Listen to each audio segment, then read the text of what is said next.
주시면 좋겠습니다. 네, 오늘은 제3기 사과 재련자의 얼굴이 보일 때까지라고 하는 주제로 두 번째 시간입니다. 지난 화요일에는 하나님의 형상을 회복함이라는 주제로 말씀을 나눴어요. 하나님의 형상이 어디서 나타난다고요? 예, 바로 저와 여러분을 통해서 하나님의 형상이 나타난다고요. 이거 재밌을 것 같아요? 안 재밌을 것 같아요? 네? 우리 나담자 집사님의 삶에서 하나님의 형상이 막 나타나는 거예요. 굉장히 재밌을 것 같죠? 네. 우리 정장로님의 삶에서, 우리 윤 집사님의 삶에서 하나님의 형상이 걸어가기만 하면 그냥 하나님의 은혜가 뚝뚝뚝 떨어지는 그런 우리 성도들. 이 마지막 시대에 하나님께서 저와 여러분을 통해서 영광을 받으실 예정이라고 성경은 분명히 말씀하고 있습니다. 하나님께서 무엇을 통해서 우리를 그렇게 하신다고요? 시련을 통해서. 시련을 통해서 우리로 하여금 하나님의 형상이 나타날 수 있도록 하는 것입니다. 여기 제목이 재련자의 얼굴이 보일 때까지잖아요. 그러니까 우리에게서 하나님의 형상이 보일 때까지 하나님은 계속해서 우리를 단련하시겠다는 얘기예요. 계속해서 우리를 단련하시고 이렇게 힘주시고 하겠다는 얘기입니다. 오늘은 두 번째 제목으로 이제 지혜의 공동체. 공동체, 우리가 서귀포 교회가 하나의 공동체입니다. 공동체인데 지혜가 없는 공동체도 있고요. 지혜가 있는 공동체도 있어요. 그래서 오늘 우리가 이 말씀을 통해서 하나님께서 우리 공동체에 원하시는 것이 뭐냐? 바로 지혜라고 하는 것을 배워야 됩니다. 지혜가 무엇인가? 고린도후서 3장 18절에 있는 말씀을 다 함께 또 읽어보겠습니다. 시작. 우리가 다 수건을 벗은 얼굴로 거울을 보는 것 같이 주의 영광을 보매 그와 같은 형상으로 변화하여 영광에서 영광에 이르니 곧 주의 성령으로 말미암음이니라. 모세가 출애굽기에 보면 시내산에 불려 올라갔습니다. 시내산에서 하나님의 영광 가운데서 40일을 있었어요. 40일 후에 하나님께서 돌비에다가 계명을 이렇게 쓰셔가지고 모세에게 들려서 내려보냈어요. 모세가 이 계명을 들고 백성들 앞에 탁 섰을 때 그 얼굴이 어떻게 됐다고 그랬어요? 막 빛이 났다고 그랬어요. 근데 빛이 나면 여러분 우리가 어떻게 반응하는 것이 정상이에요? 우와 이러면 되잖아요. 그죠? 우와. 근데 여자분들은 그런 말 가끔 하더라고요. 뭘 미스트를 막 뿌리고 어쩌고 하면은 얼굴이 하얘져가지고 이렇게 서로 만나갖고 우와 우와 그러대요. 이렇게 화장품 못 썼냐고 그러면서. 근데 이 모세의 얼굴이 이렇게 빛났을 때 이스라엘 백성들의 반응은 우화가 아니었어요. 어떻게 했다고요? 두려워 떨었어요. 두려워. 왜 그랬을까요? 이게 그냥 보통 우리의 얼굴이 빛나는 수준이 아닌 거예요. 마치 누가 온 것처럼 느껴지는 거예요. 하나님이 강림하신 것처럼 느껴질 정도로 두려운 빛이었다고 그랬어요. 그러다 보니까 모세가 수건으로 얼굴을 가렸어요. 근데 수건으로 얼굴을 가린 이유가 뭐냐면 이 바울이 이렇게 해석을 합니다. 모세는 지금 뭘 가지고 내려온 전령이나 마찬가지냐면 하나님의 율법을 가지고 백성들에게 전달하는 역할을 맡은 전령이나 마찬가지인데 모세가 그 얼굴을 가린 이유는 그들이 뭐를 신격화할 것 같아요? 모세가 가지고 내려온 이 십계명이라고 하는 법을 마치 하나님처럼 생각할까 봐 모세가 얼굴 가렸다고 그랬어요. 이거 보지 말아라.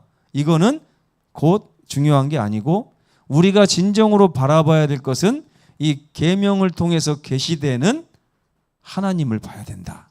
그렇죠? 하나님을 못 보고 계명만 바라볼까 봐 모세가 얼굴을 가린 거라고 그랬어요. 근데 여기 보니까 이제 수건을 쓰라고 그래요? 벗으라고 그래요? 벗으라고 그래요. 우리에게는. 우리가 모세도 아닌데 왜 수건을 벗으라고 그럴까요? 하나님이 우리에게서 뭐가 나타날까 봐 그래요. 네? 막 빛이 날까 봐 그래요. 우리의 삶에서 우리 얼굴에서 막 빛이 날까 봐 사도 바울이 또 우리가 수건을 가릴 것 같으니까 수건을 가리지 말고 벗으라. 너희 얼굴에서 만약에 빛이 난다면 그 빛은 안 가려도 된다, 그 얘기예요. 왜 그러냐? 우리 얼굴에서 나오는 빛은 계명을 나타내는 빛이 아니라 우리 주님이신 예수님을 나타내는 빛이 나올 것이기 때문에 그렇습니다. 그래서 우리가 다 수건을 벗은 얼굴로 거울을 보는 것 같이 주의 영광을 본대요. 제가 염집사님을 볼 때 거울을 보는 것처럼 뭘 본다고요? 염집사님 본다고요? 주의 영광을 염집사님으로부터 보는데 그 염집사님이 지금 누굴 비추고 있냐면 또 나를 비추고 있어요. 그 나의 삶에서도 주의 영광이 나타나고 염집사님에게서도 주의 영광이 나타나면서 이것이 서로에게 유익을 주고 이것이 세상으로 그 불빛이 확 나가는 것입니다. 예. 그렇게 해가지고 우리가 어떻게 되느냐? 예수님과 같은 형상으로 변화하여 영광에서 영광에 이르는데 이거 다 누가 하시는 일이라고요? 성령께서 하시는 일이다. 아멘. 네. 이게 옛날에도 이게 중요했지만 이 마지막 시대에 너무나 이게 중요하다고 그랬습니다. 예수님의 재림과 우리들이 해같이 빛나는 이 품성은 관련이 많다고 그랬어요. 네. 예수님의 재림이 가까울수록 하나님의 백성들에게는 뭐가 더 중요해지냐면 사명이 중요해져요. 사명이 뭐예요? 세천사의 기별이죠. 회개하라 천국이 가까이 왔느니라 하고 우리도 전해야 되는 것입니다. 그런데 우리가 전하는 방법을 예수께서 이렇게 말씀하셨어요. 마태복음 5장 16절 이것이 화요일 날 우리 결론이었는데 한번 다 함께 읽겠습니다. 시작. 이같이 너희 빛을 사람 앞에 비치게 하여 저희로 너희 착한 행실을 보고 하늘에 계신 너희 아버지께 영광을 돌리게 하라. 이 로마서 10장 17절에 보면 믿음은 뭐에서 나온다고 그랬어요? 들음에서 난다고 그랬어요. 그죠? 그러면 우리도 그 사람들에게 뭔가를 들려줘야 그 사람들에게서 믿음이 나올 거 아닙니까? 그렇죠? 근데 아니에요. 여기 보니까 이제는 들려줘서는 안 됩니다. 그렇죠? 우리는 들음을 통해서 믿음을 얻은 사람이라면 이 믿음을 가진 사람은 이 믿음을 전달할 때 어떻게 전달하냐면 보여주라고 그랬어요. 보여줘야 돼요. 우리 삶에서 하나님의 말씀이 실현되는 모습을 보여줘야만 그들이 듣고서 회개한다고요? 보고서 회개한다고요? 보고서 회개하는 거예요. 보고서 마음을 돌리는 것이고 보고서 그들의 발걸음을 돌리는 것입니다. 이번에 성경 공부를 하는데 우리 염순이 사모님이 밭이 너무 좋아요. 밭이. 근데 이제 얘기하다가 고백을 하더라고요. 왜 허금하는 교회 놔두고 우리 교회를 오게 됐느냐 했더니 우리 송명수 집사님을 언니라고 하대요. 언니? 나이 차이가 꽤 나는데 언니라고 하고 장로님한테는 또 형부라고 하더라고요. 68년생이신데. 근데 그분이 뭐라고 하냐면 언니의 삶을 보고 언니의 품성을 보고 나는 교회에 나오기로 결심을 했다는 거예요. 교만해지시면 안 돼요, 집사님. 근데 정말 감사한 일이에요. 그죠? 우리 언니는 하면서 언니 자랑을 하는 거예요. 우리 언니는 이런 사람이더라고요. 우리 언니는 이런 사람이더라고요. 언니를 볼 때마다 내가 저 교회 안 가면 어느 교회 가냐 이렇게 생각을 했다는 거예요. 제가 아멘 아멘 했어요. 예. 봐야 해요. 그들은 우리의 삶을 보고서야 그들의 마음이 돌아선다는 것을 예수님께서는 이미 마태복음 5장에 말씀을 해주셨습니다. 그래서 만약에 누군가가 우리의 삶을 보고 우리의 삶에서 나오는 착한 행실을 보고 마음이 변해서 하나님께 영광을 돌리고 하나님께 찬양을 하고 하면 그것이 하나님의 영광을 드높이는 일이 된다. 이렇게 말씀하고 있는 것입니다. 그래서 이 마지막 시대는 우리의 말의 중요성이 더하는 시대가 아닙니다. 우리의 삶이 중요한 때예요. 네? 삶이. 여러분 이번에 전도회 때 많은 분들을 이렇게 모시고 오셔서 열심히 들어주셔서 제가 예상한 것보다 제가 믿음이 좀 연약했구나 하는 생각을 했어요. 아, 이렇게 우리 성도들이 열심히 하시는데, 예. 근데 열심히 하는 것까지는 좋은데 왜 형제를 데려다 놓고 옆에다 놓고서 같이 아멘하면서 들어야 되는데 형제를 이렇게 옆에 놓고 자기는 자고 그러면 되겠어요? 그리고 형제를 옆에다 놓고 말씀을 들으면서 내가 아멘을 해야 형제가 그 아멘을 보면서 감동을 받을 거 아니에요. 근데 말씀을 들으면서 형제도 가만히 있는데 나도 아멘 안 하고 가만히 있고 그러니까 이게 전도가 반밖에 안 되는 거예요. 예, 그러니까 여러분 어쨌든 우리는 우리 삶을 보여줄 필요가 있습니다. 예, 아, 신앙을 저렇게 하는 거구나. 예? 신앙 저렇게 하는 거예요. 이번 전도회에는 저는 그냥 부흥회로 하려고 마음을 먹고 기도하면서 준비를 했었어요.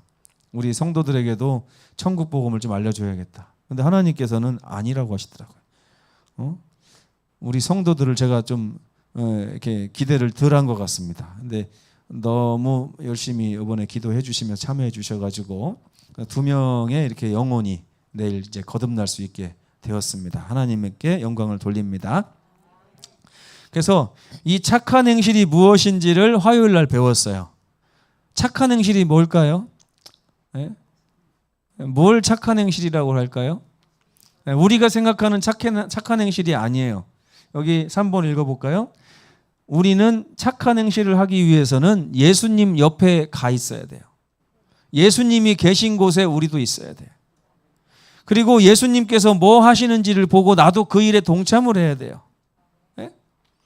근데 예수님께서 큰 일을 하려고 하는데 예수님 옆에 딱 갔더니 예수님이 이렇게 하다가 내가 이 백성들에게 점심을 좀 먹여야 되겠는데 누가 뭐 가진 거 없느냐? 그랬더니 속으로 싹 감추면서 나는 보리떡 5개하고 물고기 2마리밖에 없는데 이거 내놓으면 창피할 텐데. 그렇게 생각할 수 있잖아요. 아마 그 오병이어의 기적 때 그 소년보다 더 많이 가지고 있었던 사람도 있었을 것입니다. 그런데 소년이 가가지고 예수님 제 거 사용해 주세요 하니까 엄청난 일이 벌어졌잖아요. 그때 어떤 분들은 이런 말도 했을 것입니다. 아이고 내가 낼 걸 잘못했네. 저 정도 낼 것 같았으면은 나는 저 정도 냈으면은 이렇게 욕 먹을 줄 알았지. 그죠? 근데 안 그래요. 예수님은 우리 아주 작은 것을 가지고 큰 일을 하시는 분이십니다. 예. 착한 행실은 다 예수님 옆에서 일어납니다. 그래서 예수님의 일을 돕는 것이고 예수님이 사랑하는 사람을 사랑하는 일에 내 삶이 바쳐지는 것이고 계속 그렇게 되는 거예요. 그렇게 하다 보면 누군가가 우리를 보도록 성령께서 이끄시는 거예요. 그 사람들의 눈을. 근데 어떤 분들은요. 성령의 역사를 인정하지 않는 분이 있어요. 이게 무슨 말이냐? 내가 3년 동안 한 달도 빠짐없이 내 돈으로 떡을 해서 한 달에 20집씩 이렇게 떡을 나눠줬단 말이야. 대단하죠? 근데 그거를 성령께서 광고를 하게 해야 되는데 누가 자꾸 광고를 하려고 그래요? 내가 광고를 하려고 그래요. 내가 말이야 한 달에 한 번씩 떡이 그거 얼마 들어가는지 알아? 돈이? 품이 얼마나 드는지 알아? 누가 알아주기를 하는. 근데 그거는 사실 우리 역할이 아니에요. 저는 그래서 이렇게 기도합니다. 착한 일을 하고 난 다음에 누가 나 좀 안 알아주나 이렇게 하지 마시고 착한 일을 한 다음에 하나님 기도합니다. 하나님의 성령께서 이 오른손이 한 일을 왼손은 모르지만 성령께서는 아실 거 아닙니까? 성령께서 이것을 드러나게 해주십시오. 그래서 누군가가 이것을 보게 해주셔서 나를 높이게 하지 마시고 하나님께 영광을 돌리게 하여 주시면 정말 정말 만족하겠습니다. 네. 이게 재림의 시기에 정말 필요한 우리들의 품성인데 이 품성을 한마디로 말하면 예수님과 함께 일하는 거예요. 혹시 그걸 잘 모르시는 분들은요, 제가 사무실에서 늘 기다리고 있습니다. 우리 집사람이 당신은 맨날 사무실에만 있어? 전 기다리고 있는 거예요. 누군가가 와서 저는 어떤 일을 하면 좋을까요? 하면 제가 같이 기도해 주면서 하나님 앞에서 어떤 일을 할 수 있는지 연구하고 도와드리고 그러려고 제가 사무실에 있으니까. 말씀 연구도 하지만 어쨌든 여러분이 오시면 대환영이고, 누군가가 아무도 몰라준다 할지라도 지금부터 예수님 오실 때까지 저는 예수님 옆에서 이런 일을 하고 싶습니다. 그러면 제가 도와드리겠습니다. 재림 때에는 지혜 있는 자들이 있다고 다니엘서에 기록을 해 주셨어요. 다니엘서 12장 10절에 보면 악한 자들은 이 재림의 때에 아무것도 깨닫지 못하지만 지혜 있는 자들은 다 깨달을 것이다. 근데 그들이 깨닫는 게 뭐냐? 여호와를 경외하는 것이야말로 우리 인생에서 모든 지식의 가장 근본이 되는 것이라는 것을 깨달은 사람들이 지혜 있는 사람들이에요. 배드민턴을 잘 치는 그런 전문가가 지혜 있는 사람이 아니고, 낚시를 잘하는 사람이 전문가가 아니고, 그죠? 또 전도를 잘하는 사람이 전문가가 아니고, 성경을 잘 아는 사람이 전문가가 아닙니다. 이 가장 지혜 있는 사람이 누구냐? 하나님을 자기 삶에서 가장 높일 수 있는 사람. 이 사람이 가장 지혜 있는 사람이 돼요. 그들은 여호와의 말씀을 높이고 여호와를 높이다 보니까 하나님께서 이 마지막 시대에 필요해서 주신 말씀들을 이미 마음에 새기고 있겠죠. 그게 지혜예요. 그게. 그래서 이 하나님께서는 이 마지막 시대에 우리 보고 돈을 쫓으라고 하셨습니까? 명예를 쫓으라고 그랬어요? 안락함을 쫓으라고 했습니까? 아니에요. 자기 일로 바쁘게 살라고 했습니까? 그것도 아닙니다. 하나님께서는 이제 곧 때가 가까이 왔으니 근신하여 깨어 있으라, 이렇게 말씀하시잖아요. 그리고 양과 염소의 비유를 보면 가장 안전한 곳이 어디예요? 예수님 옆에 가서 예수님과 같이 일하면서 사는 거예요. 살다 보면 굶을 때도 있을 거예요. 걱정할 필요 없습니다. 예수님이 아직도 할 일이 남은 사람을 굶겨서 죽이지는 않습니다. 할 말이 있잖아요. 예수님, 제가 배고파서 그런 게 아니고요, 일하다 보니까 옆에 사람이 배고픈데 아버지 밥 좀 주세요. 그러면 안 주실 수가 없어요. 그렇죠? 그래서 이 마지막 시대에 이 지혜 있는 사람들은 말씀 가운데서 마지막에 뭐가 온다는 걸 깨닫고 있냐면 환란이 온다는 것을 깨달아요. 앞으로 평화로운 시대가 오는 것이 아니라 나의 삶에, 여러분 지금 삶이 어려우세요? 살기가? 코로나 때문에 어렵습니까? 어려우세요? 이거 아무것도 아니에요. 지금 이 삶은 어려운 게 아니에요. 하나도 어려운 게 아니고, 성경에 보면 개국 이래로 이제까지 없었던 환란이 예수님 재림 전에 다가온다. 그러니까 지금 힘들다고 하시면 안 돼요. 그 힘든 때도 우리가 주님 붙잡고 이겨나갈 준비를 지금 해야 되는 것이고요. 대처 방법을 깨닫고 지금부터 작은 환란을 가지고 연단을 받아야 됩니다. 연단을 받고 연단을 받아서 이 마지막 시대에 환란을 통과한 사람들은 별과 같이 빛나는 모습으로 세상 앞에 서게 될 것이다 그랬어요. 제가 서귀포교에서 목회하면서 꼭 볏짚을 싸놓고서 목회하는 것 같아요. 볏짚. 좀 바람 불면 여기서 픽, 저기서 픽, 저기서 픽 쓰러지는 소리. 그러다가 세우러 가다가 저도 픽 쓰러지고 보니까 이번에 이제 이 교과를 공부하기 전에는 우리가 좀 강한 백성들 아닌가 생각했는데 아니에요. 너무 약한 백성들인 것 같아요. 너무 픽픽 잘 쓰러져요. 이제 우리가 여호와를 경외하면서 내 삶을 주님께 온전히 의탁하고 사는 연습을 지금부터 아주 해야 될, 마음 단단히 먹고 해야 될 필요가 있습니다. 그 재림의 때에는 의인과 악인이 나눠진다고 그랬어요. 극명하게. 왜? 환란이 있을 것이기 때문에 그래요. 환란이 딱 다가오면 우리 교인 중에 몇 명이나 안 쓰러지고 살아남을까요? 환란이 다가오면. 갑자기 코로나가 다가오니까 이거는 개국 이래 없었던 환란은 아닙니다. 예전에 뭐 패스트도 있었고 다 있었어요. 근데 이 코로나라고 하는 환란이 오니까 예배 장소에 있던 사람 중에 절반이 뚝 나가 떨어져요. 코로나가 끝나서 교회 오라고 하는데도 지금 요즘에 서울에 있는 교회들이 안 온대요. 성도들이. 이미 너무 익숙해져 버렸어요. 환란도 아닌 그 정도 이 정도 환란에 다 나가 떨어졌어요. 근데 만약에 개국 이래로 이때까지 없던 환란이 오면 나는 그래도 살아남아 있을 것이다 라고 생각하시는 분 손 들어보세요. 나는 그래도 살아남아 있을 것이다. 우리 집사람이 저기서 고개를 이렇게 흔들고 있는데 큰일 났네요. 네. 그러면 나는 환란이 온다 할지라도 예수님 붙잡고 어떻게 해서든지 난 살아남을 것이다 라고 결심하시는 분은 안 계십니까? 네. 결심은 하십니까?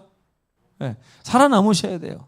이제 우리가 남겨놓은 게 얼마 없어요. 이 시간적으로나 이 세상의 역사적으로나 또 우리의 개인의 삶에서도 남은 시간이 별로 없고 이제는 환란이 다가옵니다. 우리가 정말 근신하고 깨어 있어야 돼요.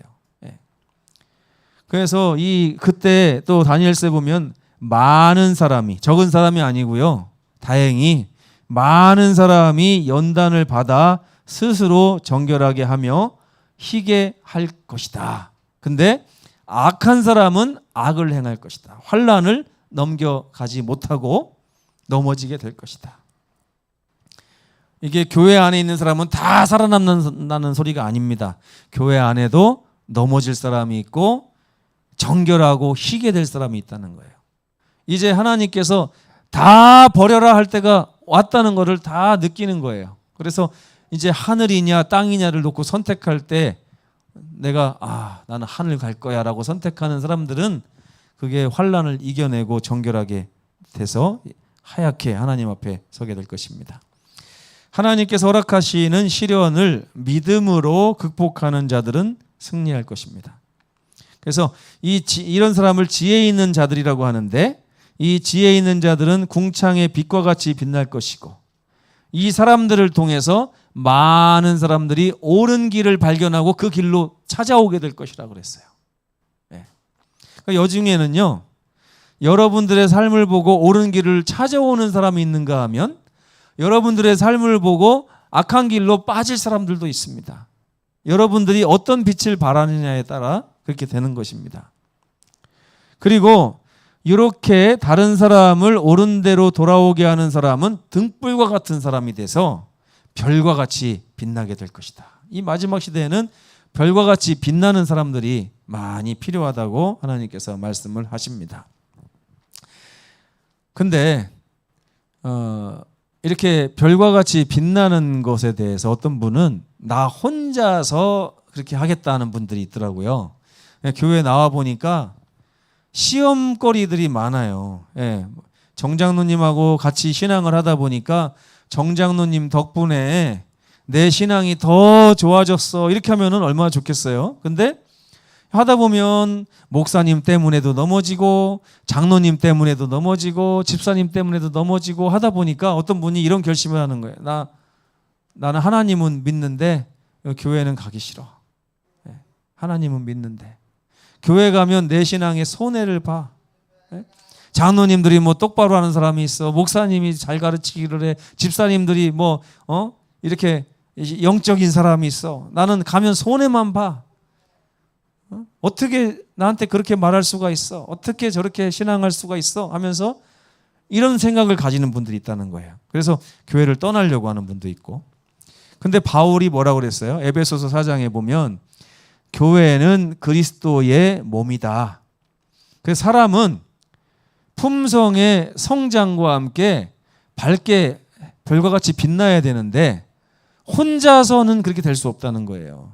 왜? 여러분 혼자 있을 때 죄 짓기가 쉽습니까? 혼자 있을 때? 쉬워요? 쉬운 분들도 있겠죠. 물론 무슨 죄를 졌는지에 따라 다르겠지만 근데 혼자 있을 때 시기해요 안 해요? 혼자 있을 때 미워해요, 안 해요? 혼자 살아가는 사람이 남 험담할 일이 있어요, 없어요? 없어요. 혼자 살아가는 사람이 욕심 부릴 일이 있어요, 없어요? 없어요. 그런데 이 교회 안에서 다른 형제들과 어우러져 관계 맺고 살다 보니까 저 집사 왜 이래? 보기 싫어 죽겠어. 저 장로님 뭐야? 저 목사님 뭐야? 이렇게 하는 이유가 뭐예요? 그 안에서 누군가를 약한 사람을 만났을 때 내 품성의 진가가 드러나는 거예요. 내 품성의 진가가 혼자 있을 때는 거룩해 보이고 남 욕도 안 하고 미워하지도 않고 사랑이 충만한 것 같은데 옆에 연약한 사람이 딱 나타났을 때 내 품성이 어떤 품성인지가 나오는 거예요. 저 사람은 나한테 돈 꿔 간 지 5년 지났는데 왜 갚을 생각을 안 하지? 네? 그런 사람이 있다니까요. 그렇죠? 보기만 하면 사랑이 나오는 게 아니라 자꾸 내 속에서 악이 나와요. 그게 무슨 말이냐? 여전히 내 품성 가운데 악이 있다는 거예요. 근데 형제를 만나지 않으면 그게 티가 납니까? 안 납니까? 안 나는 거예요. 그래서 명언 중에 이런 말이 있어요. 난 저 사람만 보면 화가 나. 안 보면 화가 안 나요. 그래서 안 보고 살려고 하는 분이 있는데 하나님께서는 그리스도의 몸 안으로 우리를 지체로 초청하시면서 서로 어울려 살면서 우리의 약점을 가지고 그걸 시련으로 생각하는 거예요. 네? 형제가 나에게 행하는 악이 나에게 시련이 됩니까? 안 됩니까? 그 시련을 하나님 붙잡고 이겨내는 사람만이 품성이 성장이 되는 거예요. 품성이. 네. 그래서 함께 손을 붙잡는 거예요. 네? 정장로님이 저하고 관계가 안 좋다고 하면 제가 먼저 정장로님의 손을 붙잡고 장로님 우리 서로 얼굴 보고 맘상하지 말고 함께 예수님 바라보며 살아가면 좋겠습니다. 아멘. 예, 이게 우리의 품성을 성장시키는 방법이래요. 예. 어떻게 하라고요? 마주보고 신앙하라고요? 아니면은 손잡고 신앙하라고요? 함께 손을 잡고 그 사람 얼굴 보지 말란 말이에요. 예수님 얼굴 같이 보면 같이 이제 사랑이 많아지고 행복해지고 성장하고 이렇게 한다는 것입니다. 다 왔는데. 예. 네. 에베소서 4장 15절을 한번 같이 읽어보겠습니다. 시작. 오직 사랑 안에서 참된 것을 하여 범사에 그에게까지 자랄지라. 그는 머리니 곧 그리스도라. 네. 이것이 우리가 형제가 필요한 이유예요. 형제가 필요한 이유를 제가 두 가지 말씀드렸어요. 첫째, 형제를 보면서 우리가 시련을 극복해 나가고 함께 성장하고, 두 번째는 형제와 함께 같은 주제로 예수님을 바라보면서 함께 성장할 수 있기 때문에 우리가 하나가 돼야 된다고 말씀을 하고 있는 것입니다. 그래서 이번 교과의 핵심은 뭐냐면 이 지혜가 있는 공동체 안에서 살아야지 이 공동체 밖에 나가서 지혜 없는 자들하고 어울리면서 그 안에서 나 혼자만 지혜를 가지고 신앙하는 거, 이거는 마지막 시대에 합당치 않다. 네. 교회는 지혜 있는 자들의 공동체가 되어야 하고 모든 성도는 이 지혜의 공동체 안에서 살아야 합니다. 아이고 우리 교회에 무슨 지혜가 있어요. 우리 교회에 무슨 사랑이 있어요. 그럴 수도 있어요. 근데 우리 교회에 적어도 누구는 계십니까? 예수님은 계시니까요. 그러니까 우리가 형제 보고 신앙하는 게 아니죠. 형제의 손을 붙들고 사랑의 근원 되시는 예수님을 같이 바라보면서 같이 성장하는 것입니다. 그래서 우리가 같이 무엇을 아는 사람이냐면 여호와를 경외하는 것이 모든 지혜의 근본이 된다는 것을 아는 자들. 그들은 재림 전에 반드시 환난이 올 것이고 이 지금부터 스스로 연단을 받아 우리 삶을 하나님께 붙들어 매는 정결의 과정을 거쳐야 된다. 그래서 해같이 빛나는 착한 행실이 우리 삶에서 흘러나와야 된다 하는 것을 배웠습니다. 우리는 그리스도를 믿는 것과 아는 일에 하나로 연합하여 장성한 자의 분량에 이르게 될 것입니다. 그렇게 함으로 인해서 많은 분들을 우리 주님께 인도할 수 있게 될 것입니다. 중요한 것은요, 함께 하나님을, 예수님을 같이 바라볼 그런 분이 있으면 정말 도움이 된다는 것입니다. 부부끼리만 하시지 마시고 서로 이렇게 연합하셔서 적어도 아침마다 말씀 하나씩 카톡으로 서로 나누시기도 하고 전화로 같이 기도도 하고 만나서 밥도 먹고, 이게 소그룹이잖아요. 이렇게 함께 신앙하는 과정을 통해서 우리가 성장할 수 있다는 것을 꼭 기억하시면 좋겠습니다. 찬미하겠습니다.